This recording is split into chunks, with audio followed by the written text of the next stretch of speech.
Yes sir. चलिए हम लोग शुरू करते हैं। आज एक कंसेप्ट नया बताना है।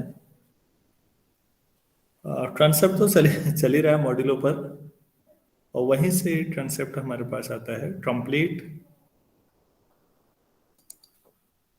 सेट ऑफ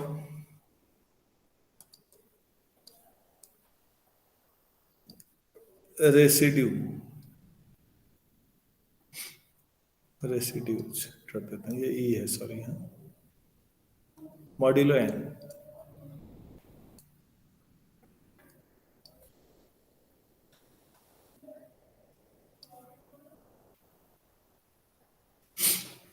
तो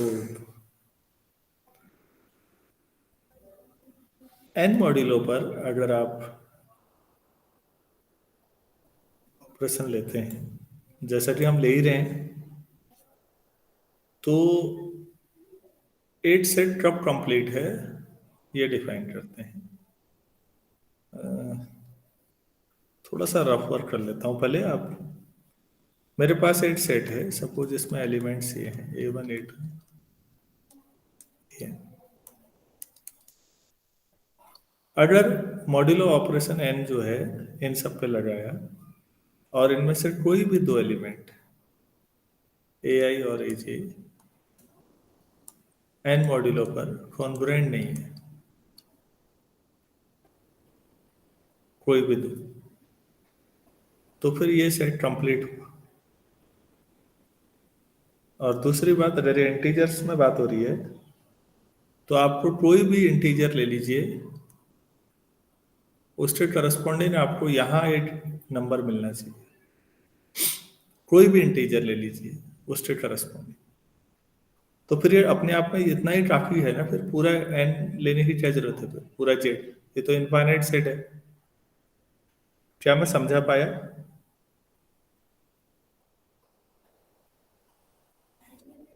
हेलो। Yes sir.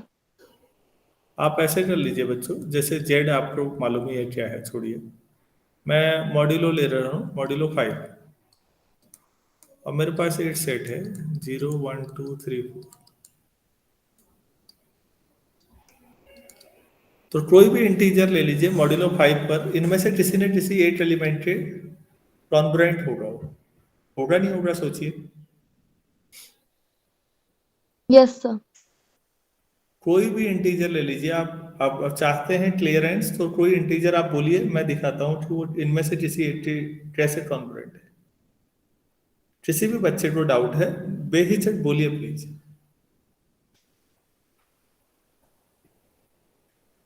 नहीं है डाउट? और ये आपस में जो ए के एलिमेंट है, इनमें से कोई भी दो आपस में कॉन्ग्रुएंट नहीं होंगे, तब ये सेट कंप्लीट है। ऐसे मॉड्यूलो सेट्स लेता तो, या मॉड्यूलो 10 ले लिया तो 0 1 2 से लेकर 9 तक ले लीजिए, ये कंप्लीट हो जाएगा। क्या मैं आप समझा पाया? Complete set of residues yes sir. Modulo N.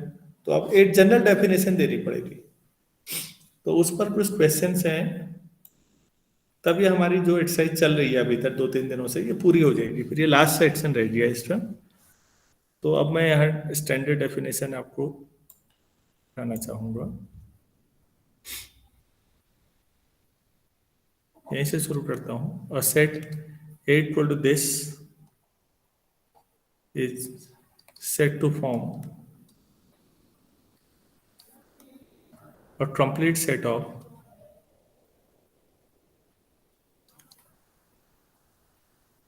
residues modulo n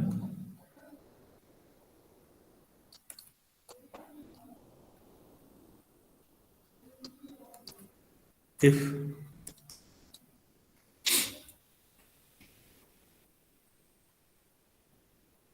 given any integer n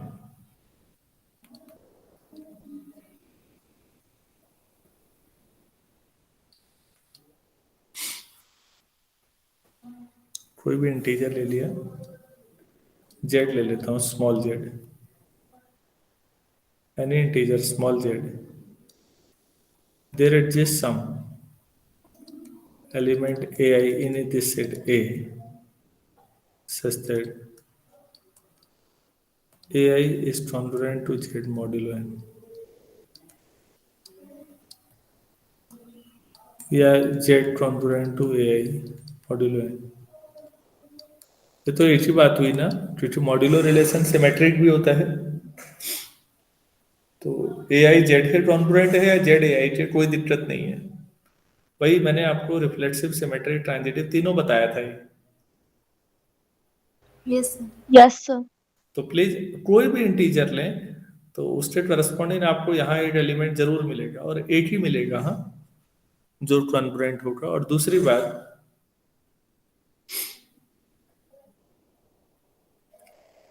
AI is not equal to, is not congruent to AJ modulo n for I is not equal to J। कोई भी दो element इस set के आपस में congruent हो ही नहीं सकते।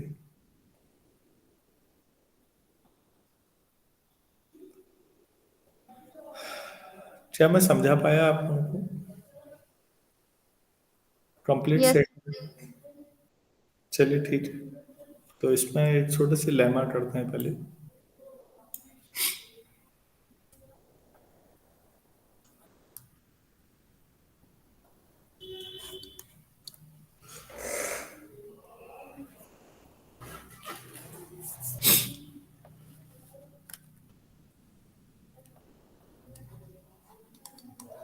मान लेते हैं ए है मेरे पास, A1 A2 up to AN be a complete set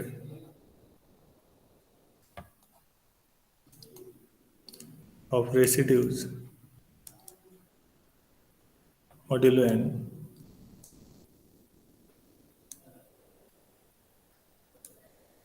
and let be equal to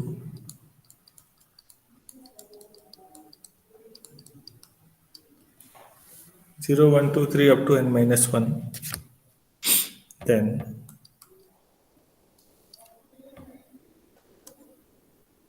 there is a 1 1 correspondence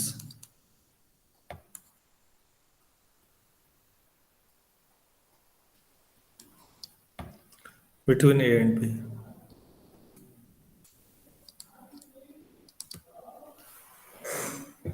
कोई कंप्लीट सेट है रेसिड्यूज का और n एलिमेंट है इसमें, तो उनमें और इसमें बाइजेक्शन ले लेंगे, 1 to 1 करस्पॉन्डेंस। आपको लगता नहीं है कि ये ऑब्वियस जैसा है? Yes, sir. मतलब समझ में वैसे भी आना चाहिए ये तो मेरे ख्याल से। तो अब इसका प्रूफ करना है। तो कोई एलिमेंट ले लीजिए बी में और दिखाइए उसकी इमेज ए में है या कोई एलिमेंट ए में है, तो 1 to 1 करस्पॉन्डेंस दिखाने हैं। तो दोनों की कार्डिनलिटी सेम हो जाएगी, बल्कि फिर आप बी से ही काम चला लेंगे अधिकतर जगहों पर।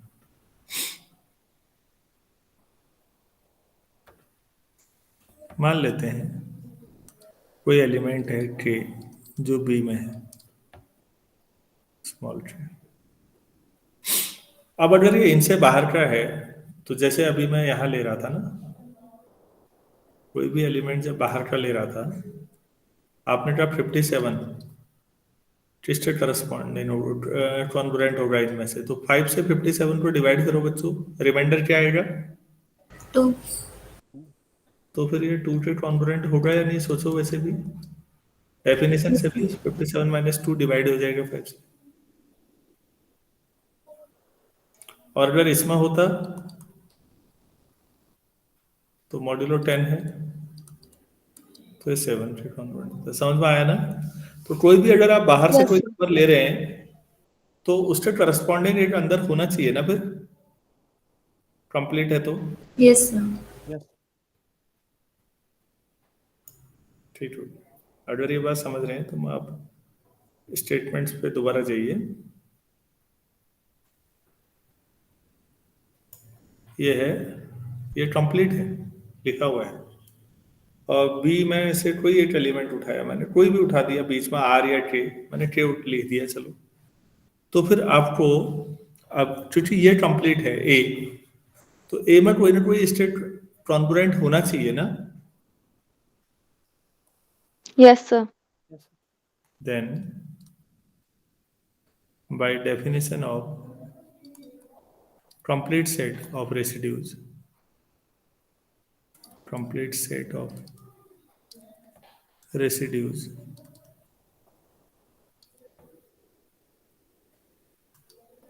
there exists some ai belongs to a such that k is congruent to ai modulo n.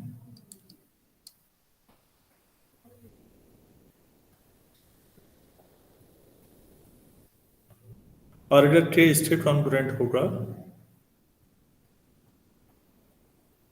तो फिर आप ऐसा भी तो लिख सकते हो, k is not congruent to some aj modulo n for every ai not equal to aj. अगर AI के अलावा आपने कोई भी एजे ले लिया तो वो कोई दूसरा हो ही नहीं सकता, एक ही होगा हर एक के लिए, यूनिक एक एलिमेंट आएगा। ये डेफिनेशन से ऑब्वियस है मेरे ख्याल से, ठीक है इतना। Yes sir. तो आप ये दिखा रहे हैं कि बी में एन एलिमेंट है और बीटा कोई भी एलिमेंट यूनिटली एक ही किसी एलिमेंट के साथ कॉन्ग्रुएंट है। दे देते हैं इस बात को, since there are n elements in B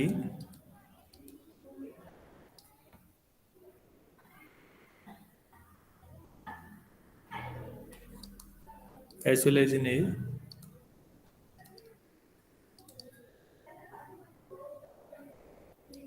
so each element of B is matched. Match करने का मतलब होता है मैपिंग करना,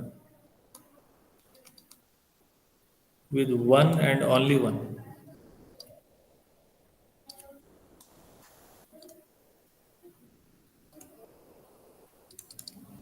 with one and only one element of A, ठीक है।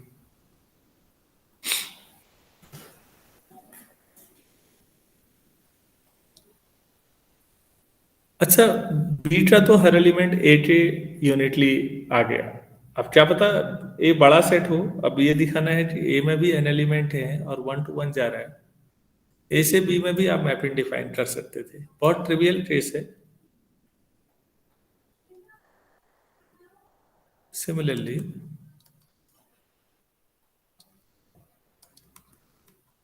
any element of A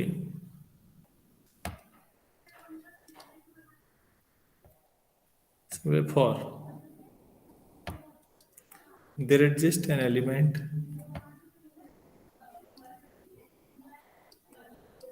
in B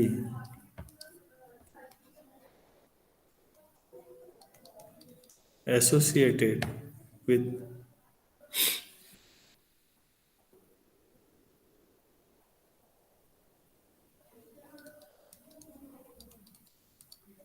it one and only one element,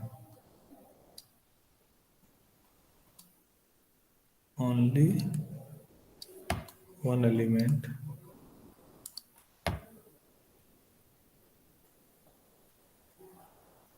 of ये ठीक है। जरा स्टेटमेंट देखिए तो,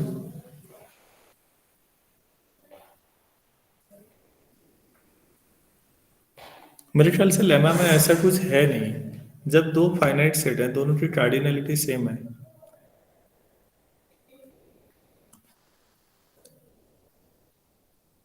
तो ए से बी में 1-1 मैपिंग एग्जिस्ट करती है। किसी को कोई डाउट हो तो बोलिएगा, नहीं है तो हम आगे बढ़ जाते हैं, इसमें कुछ है नहीं करने के लिए, खाली बोलना होगा। जब आप पहले कह रहे हैं दोनों में बराबर एलिमेंट है तो 1 1 तो ऑब्वियस था। पर इतना इसलिए लिखता हूँ बच्चों, मैं आप में से अधिकतर लोगों के पास किताब भी नहीं है, तो फिर आप एग्जाम में क्या लिखोगे? Theorem. Next,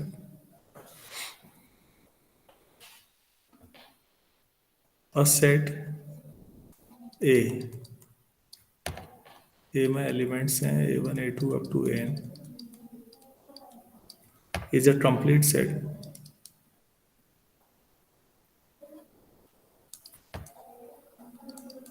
of residues modulo n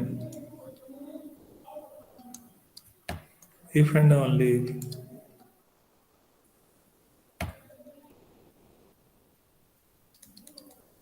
for ai aj belongs to a,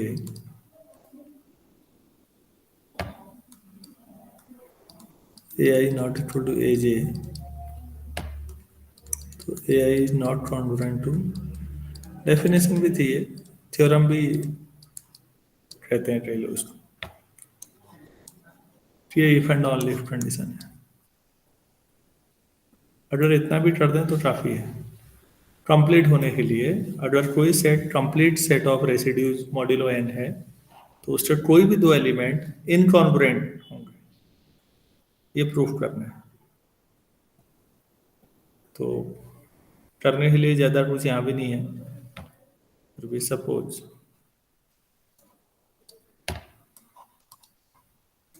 A is a complete set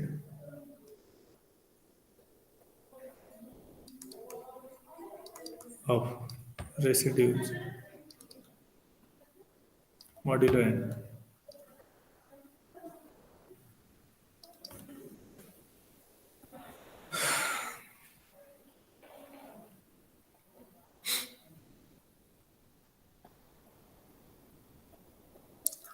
तो ये दिखाने के लिए टेंट्राइड्सन ले आते हैं हम।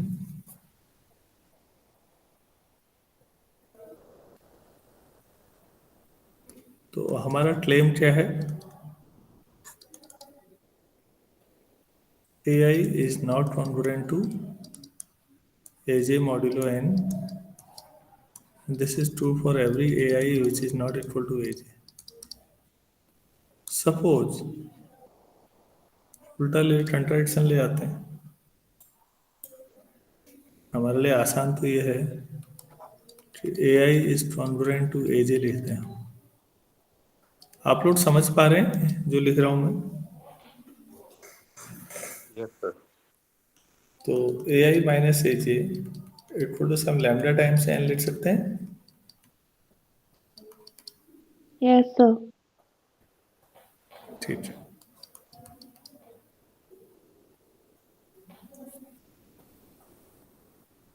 कोई नंबर मानते हैं Z, ZB such that Z is congruent to AI modulo n।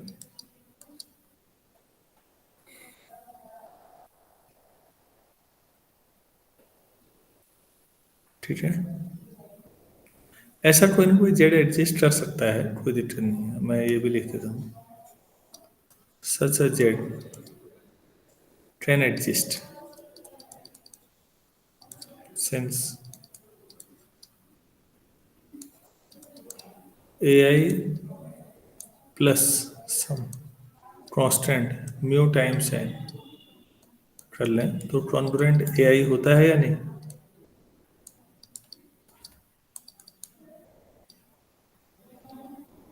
अरे ये ठीक है, तो इसको Z मान लो। भाई AI कॉन्ग्रुएंट AI तो होता है ना? Hello, yes sir. तो बच्चों AI में कुछ भी n का मल्टीपल जोड़ दो, मान लो म्यू n जोड़ दिया, तो वो भी AI के कॉन्ग्रुएंट होगा या नहीं मॉड्यूलो n पे? Yes sir. n से डिवाइड कर दोगे भाई, ये तो n का ही फैक्टर है। तो ये पूरा AI प्लस म्यू n को Z मान लो, तो ऐसा कोई Z हो जाएगा जो AI के कॉन्ग्रुएंट होता है, हम ये कह रहे हैं। तो आपके पास z minus A I equal to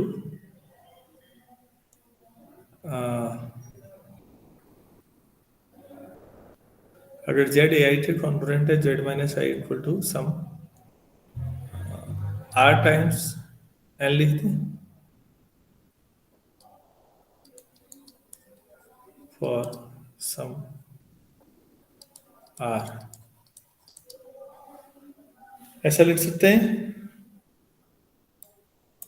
अरे भाई जेड ए आई के कॉन्पोनेंट है तो Z minus A I N का मल्टीपल होगा। Yes sir. Yes, sir. Yes, sir. तो 1+2 कर दें तो क्या मिलेगा?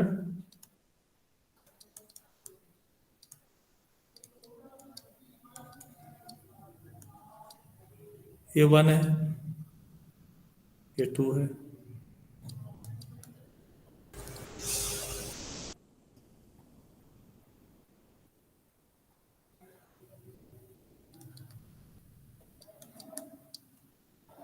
तो ये n इस टू डिवाइड करता है, इस टू भी डिवाइड करेगा तो z is congruent to A J modulo n।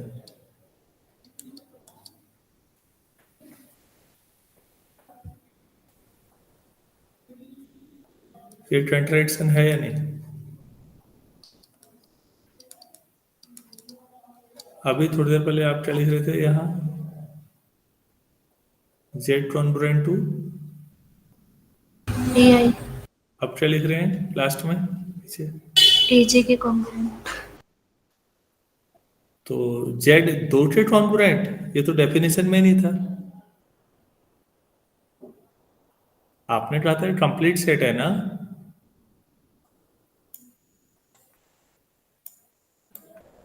क्यों?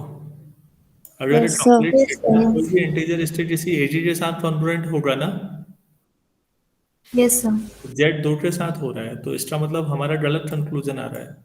गलत इसलिए आ रहा है कि हमारा एज्यूमशन ये था ए आई कॉन्ग्रुएंट टू एजे, तो फिर इसका उल्टा होना चाहिए। तो यही होना चाहिए जो क्लेम है। समझ में आया?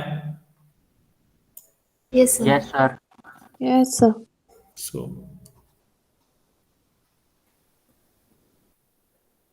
our assumption was wrong.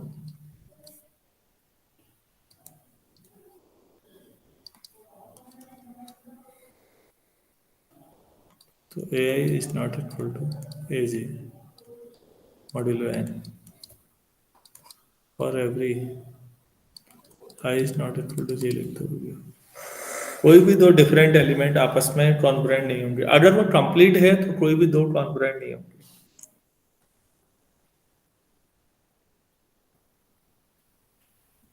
और कन्वर्सली भी करना है इसको।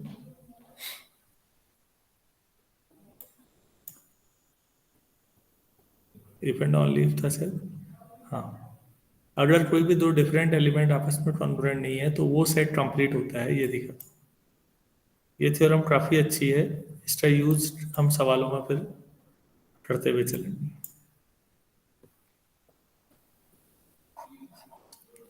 Conversely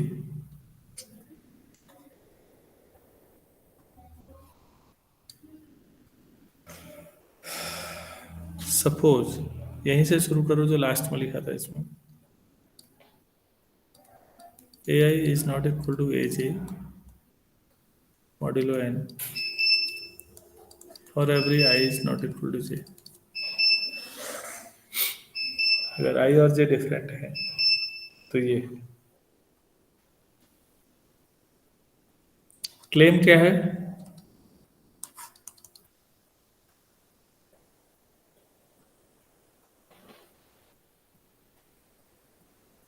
as Complete set of residue. complete set of residues modulo n।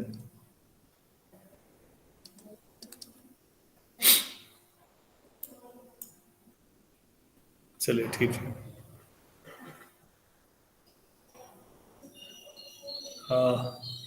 Late मैं n से क्योंकि डिवाइड कर रहा हूं तो मैं ए आई को लेट चलो सीधे ले दो, a I equal to some q i times n plus are i. Obvious है कि आई जो है आपके पास 1 से n तक है, और जो आर आई होगा वो तो n मॉड्यूलो पर आर से छोटा ही होगा, 0 तक जाएगा। पता नहीं अब ए आई क्या है, तो हमने डिवीजन एल्गोरिथम लगा दिया।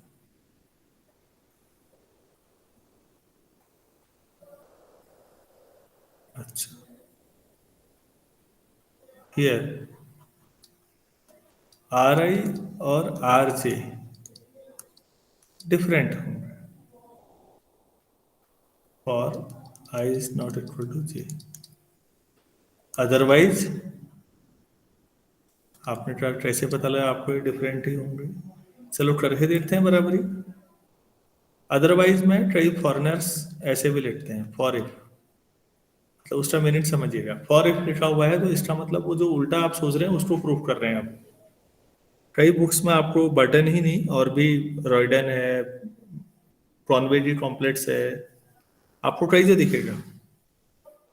तो जब भी फॉर इफ लिखा हुआ है इसका मतलब जो कंट्राडिक्टरी स्टेटमेंट है वो आप प्रूव कर रहे हैं। फिर जैसे हम यहाँ पर कह रहे हैं कि R I is not equal to R J.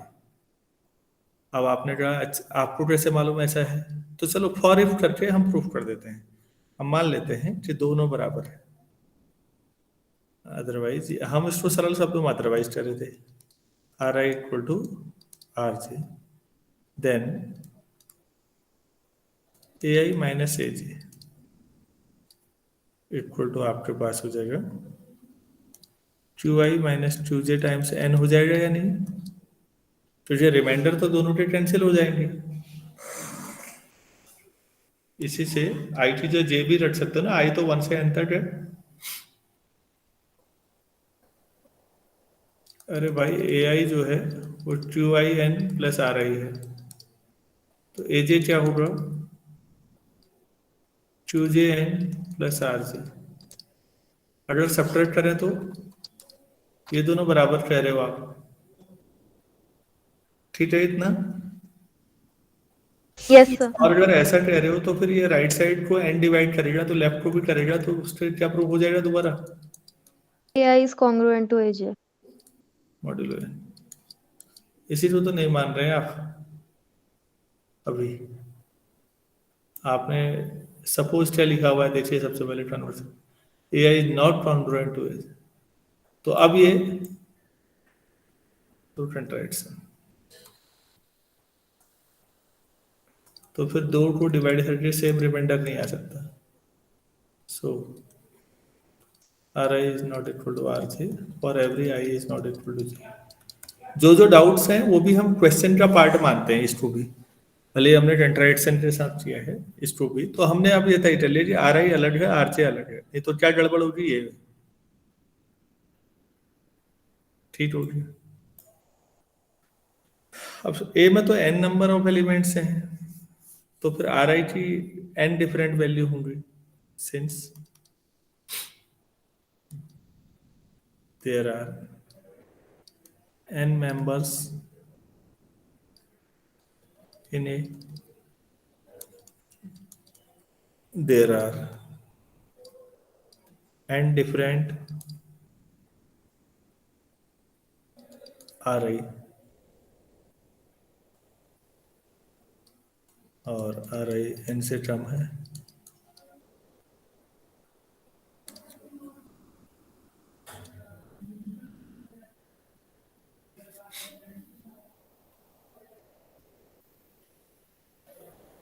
ये हो गया। So there is a 1-to-1 correspondence, वो तो हम पहले भी करते हैं।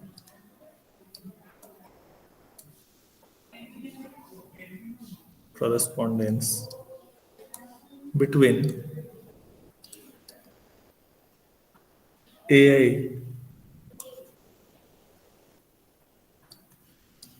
and 0, 1, 2, 3 up to NONSN.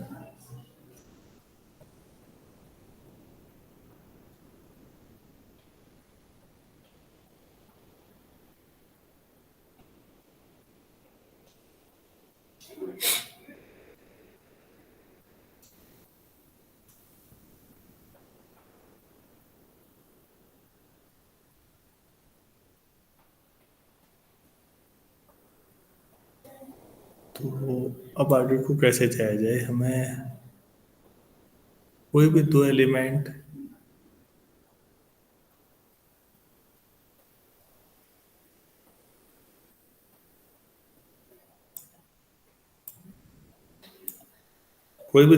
Congruent नहीं है और उसका इसके साथ कंप्लीटनेस आ गई है, 1-to-1 करस्पॉन्डेंस आ गया। अब ये दिखाना है, तो फिर अगर ऐसा है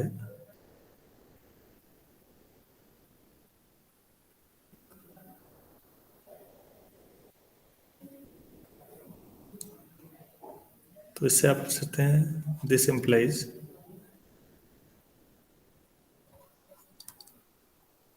given any R I such that, कोई भी आप रिमाइंडर ले लीजिए, there exist some A I such that A I is corresponding to R I modulo. तो क्या ये कंप्लीटनेस नहीं बता रहा? कोई भी इंटीजर ले लीजिए आप,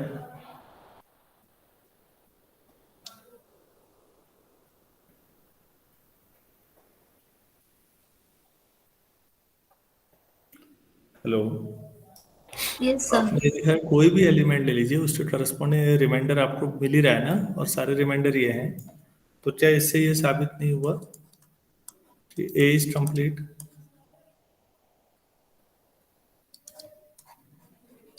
set of residues modulo n. क्योंकि कोई भी एलिमेंट उठाया आपने, उसके करस्पॉन्डिंग कॉन्ग्रुएंट्स के लिए एक रिमाइंडर नंबर मिल ही रहा है। तो ये आपका पूरा हुआ।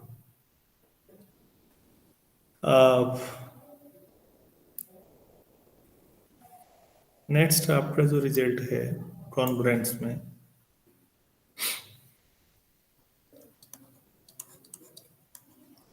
अगर कभी दो नंबर इंटीजर्स का प्रोडक्ट कॉन्ग्रुएंट 0 है modulo P, P is prime,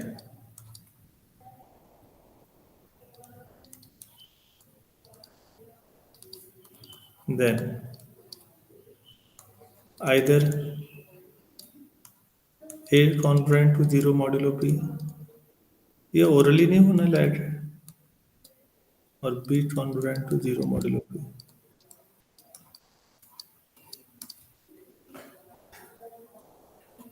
proof में भी कुछ बचा है?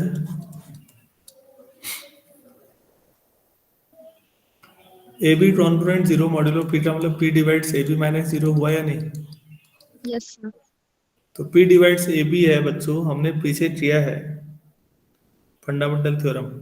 So P divides A, P divides B. या तो P ए को डिवाइड करेगा या B को डिवाइड करेगा, तो जिसको भी करे, हो सकता है P दोनों को कर रहा हो, तो दोनों आ जाएंगे। तो क्या इसे छोड़ दिया जाए? Yes sir. ठीक, नेक्स्ट क्वेश्चन।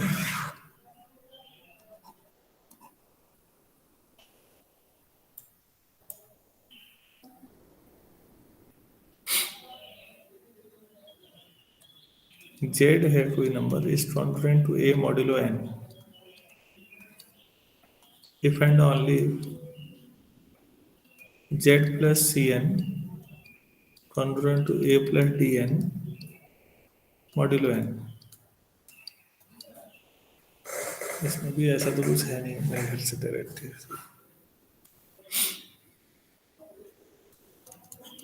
क्योंकि ये दो एन से डिवाइड वैसे ही हो जाएंगे, तो रिमाइंडर तो जेड माइनस से ही आना है। चलो, suppose z congruent to A modulo N है, तो इसका मतलब z minus a some lambda times n और some lambda belongs to n. ये आ गया आपके पास। Now z plus C n equal to z ही जो चलो ए प्लस लैम्डा है plus C N.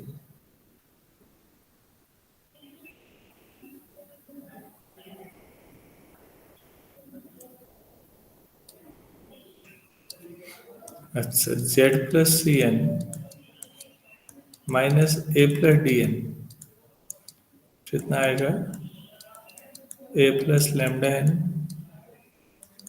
Plus C N. ये तो जेड प्लस सी एन हो गया minus a plus D N.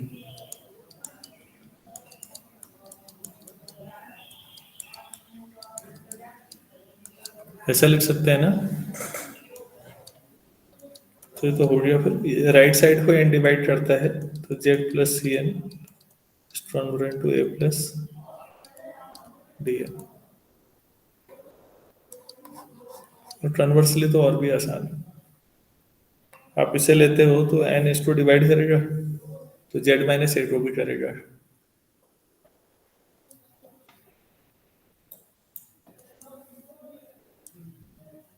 if and only if conversely that z plus cn is congruent to a plus dn modulo n। तो n divides या ऐसे लिख लो z plus C n minus a plus D n थोड़ा सा mu times n. Mu कोई natural number है तो z minus a equal to d plus mu minus c times N.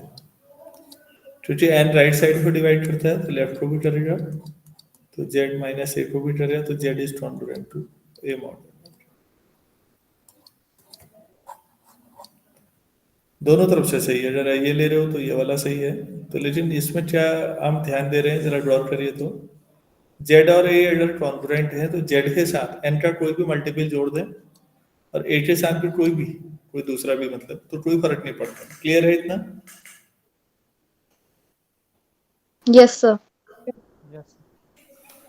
z के साथ z और a कॉन्ग्रुएंट है तो z में और a में जो भी आप जोड़ना चाहें आप जोड़ लें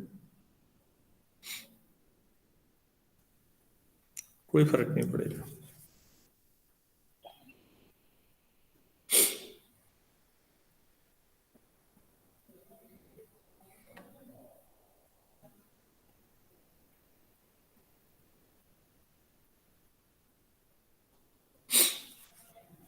अच्छा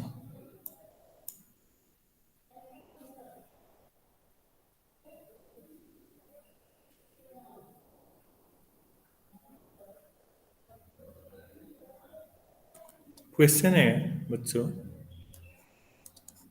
verify that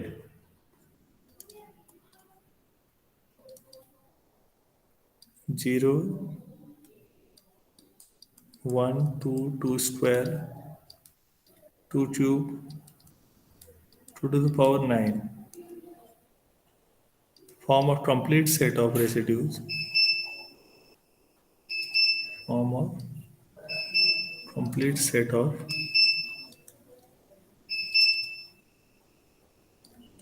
residues modulo 11 but 0 1 square 2 square 3 square 10 square don't। Modulo 11 पर पहला वाला सेट कंप्लीट है दूसरा नहीं है ऐसा क्यों कह रहे होंगे बच्चों। कैसे करेंगे।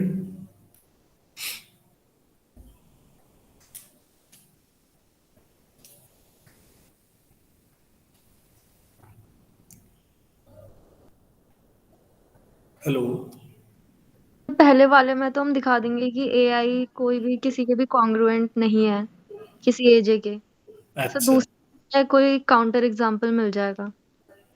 बिल्कुल ये बैठ के आराम से हो जाएगा। इसमें आप अगर देखेंगे दूसरे वाले में तो अब मुझे भी एग्जैक्ट नहीं पता लेकिन 11 मॉड्यूलों पे सबकी वैल्यू निकाल लीजिए कोई दो का रिमाइंडर सेम आ जाएगा। 1 स्क्वायर से लेके 10 स्क्वायर तक ही है, छोटा सवाल है। लास्ट जो 10 स्क्वायर है 100, 11 से डिवाइड करोगे तो कितना आएगा? सर 1 और जो 1 स्क्वायर से भी 1 बस। सर 1 कॉन्ग्रुएंट टू 10 मॉड्यूलो 11 हो जाएगा। तो तो इसलिए दो नंबर आपस में कॉन्ग्रुएंट हो गए, वैसे ही आ गया। चलिए ठीक है, तो छोटा सा सवाल हो गया फिर। हम आगे बढ़ते हैं नेक्स्ट क्वेश्चन की ओर।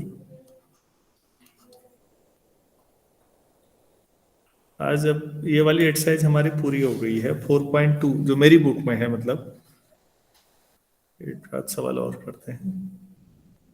क्वेश्चन दिया हुआ है, if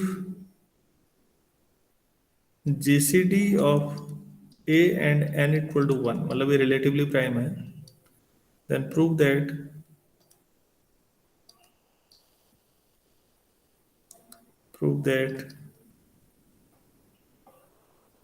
the integers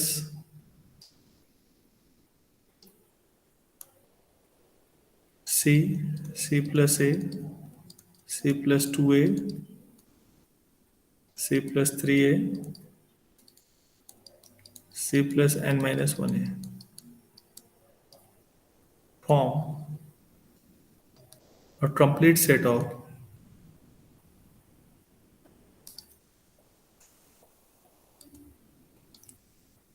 residues modulo n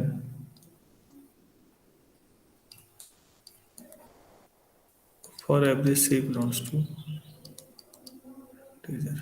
z ले लेते हैं ज्यादा से। मुझे तो इसका दूसरा क्वेश्चन जो ले रहा है वो भी वही है शायद, क्योंकि सी कुछ भी ले सकते हैं आप, और ये एन आपके पास इंटीजर आ जाएंगे लगातार। आप इस क्वेश्चन को भी डायरेक्ट सोच सकते हो। चलो अगले सवाल को फिर एक साथ क्यों मिक्स करें, पहले इसी को कर देते हैं।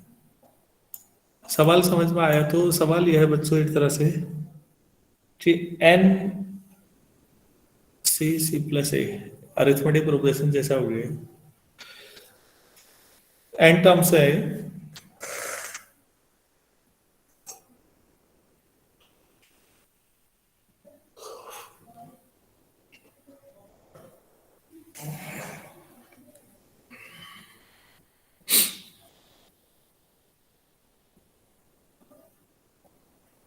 तो अगर ये कंप्लीट सेट है तो हमें ये दिखाना होगा इसमें कोई भी दो जो है नंबर ले लीजिए वो इनकॉन्ग्रुएंट है, यही दिखाएंगे फिर।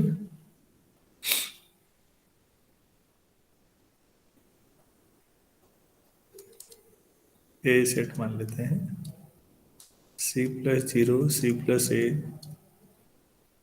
c plus 2a, c plus 3a, c plus n minus 1a।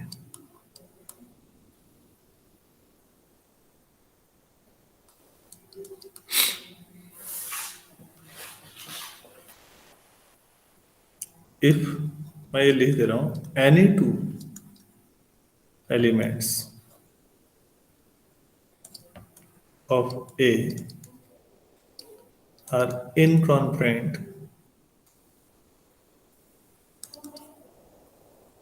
then A is complete set of residues modulo n।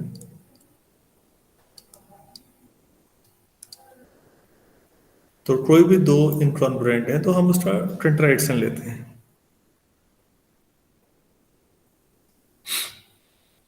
Suppose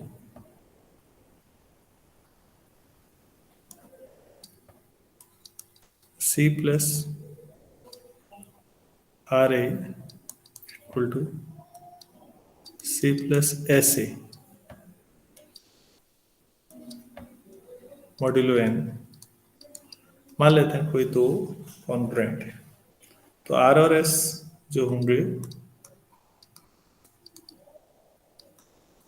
0 a 2a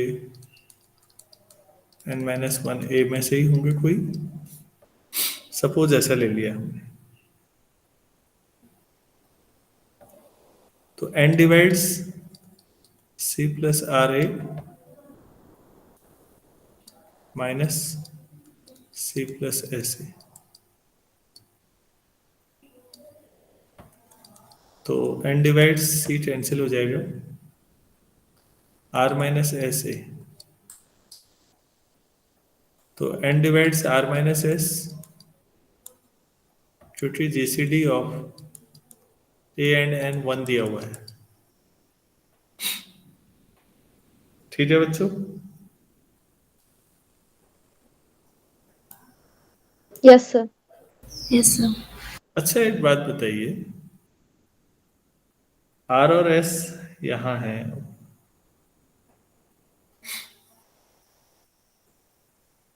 ये लिखना सही है? R और S 1 2 3 4 लिखना चाहिए था।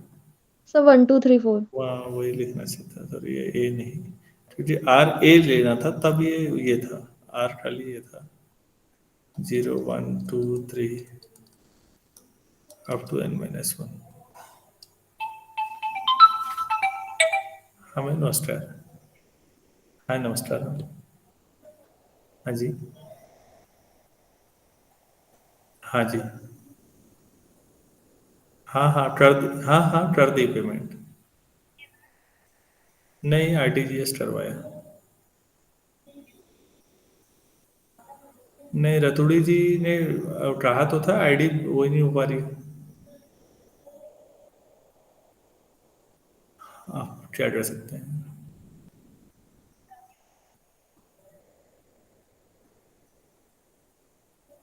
हाँ मैम, ठीक है।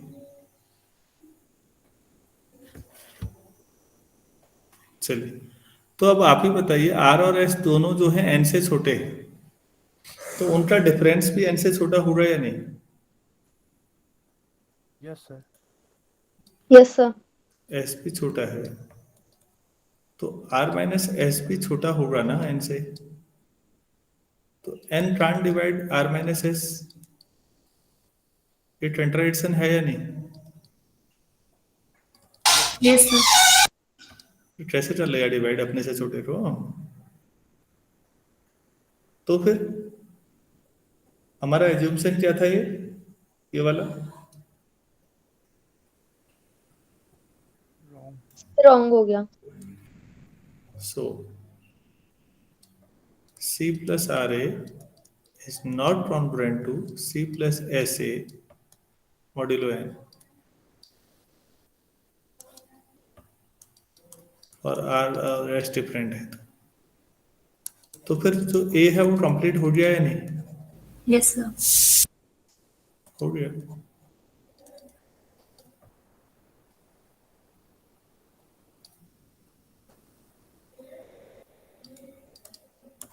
हो गया। तो अगर कोई भी अगर यहाँ है आपके पास, ये बहुत अच्छा सवाल है। अगर ए और एन रिलेटिवली प्राइम है तो ए जोड़ते जाइए आप किसी नंबर में। तो फिर ए तो मैं 1 भी ले सकता था।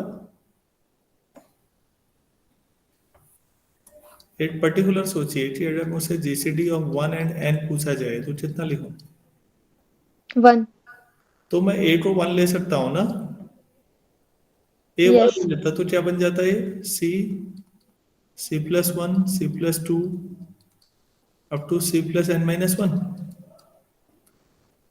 तो इस Yes. आधार पर बच्चों मैं अगला सवाल लिख रहा हूं। अब आंसर मैंने हिंट दे दिया आपको कि कोई भी सक्सेसिव एन इंटीजर्स का कलेक्शन ले लीजिए आप, सक्सेसिव एन इंटीजर्स का, वो complete set of residues modulo N है। क्या मैं समझा पाया? Yes hello, sir. अरे भाई समझा पाया कि नहीं समझा पाया मैं? Yes sir. Yes sir. कोई भी एन सक्सेसिव इंटीजर्स का कलेक्शन ले लीजिए, वो गारंटी है हमेशा क्या होता है? कंप्लीट सेट ऑफ रेसिड्यूज होते हैं मॉड्यूलो एन पे।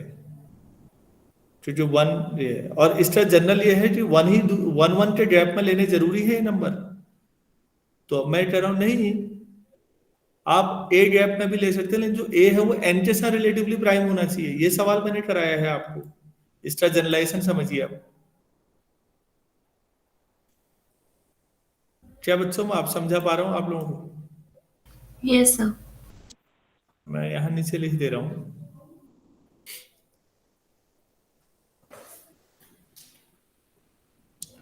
Any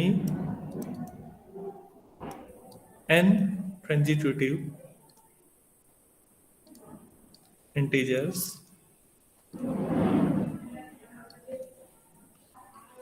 form a complete set of residues modulo n।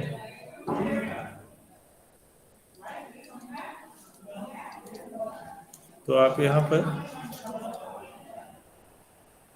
if a equal to 1 in previous question, उसका पर्टिकुलर केस है, तो फिर जीसीडी ऑफ ए एन जहाँ लेते थे वहाँ जीसीडी ऑफ 1 एंड एन होगा तो 1 ही आ जाएगा। तो बच्चों जो ए बचेगा वो हो जाएगा C plus 1, C plus 2, C plus N minus 1, और ये कंप्लीट होगा। और इन जनरल क्या है, इन जनरल भी समझने की जरूरत है। कभी अगर मेरे पास मॉड्यूलो 11 है, अब 10 ले लो, मॉड्यूलो 10 ले रहा हूँ, तो नॉर्मली हम लोग 0 से 9 तक लेते हैं, लेकिन क्या 0 से 9 तक लेना जरूरी है? मॉड्यूलो 10 में हम अलजेब्रा भी पढ़ते हैं, ग्रुप थ्योरी, तो हम गौर कर रहे हैं कि हम 0 से 9 तक ही ले रहे हैं हर बार। क्या यही एकमात्र वो है, कुछ और नहीं ले सकते? ले सकते हैं सर। हाँ, तो फिर क्या ले लें? 0 प्लस वो ए लेने जो 10 के साथ रिलेटिवली प्राइम आए, तो 3 ले लूं? Yes, sir. Yes sir. Yes sir. 0 plus 3, 1 plus 3, 2 plus 3 and so on, 9 plus 3 modulo 10। फिर मैं उनको रीऑर्गेनाइज करूंगा, तो ये आ जाएगा 3, 4, 5, और जब आप देख रहे हैं 12 आया तो ये 2 दे देगा, इससे पहले वाला 11 1 दे देगा, और उससे पहले वाला 0 भी दे देगा। ये फिर वही आ जाएगा या नहीं? Yes, sir. और क्या जोड़ सकता था? सर 7। 5. 5 नहीं यार। अच्छा 7, 5 चलो 5 जोड़ के देखते हैं, 5 से होगा क्या? सब में 5 जोड़ देते हैं। 0 प्लस 5, 1 प्लस 5, 2 प्लस 5,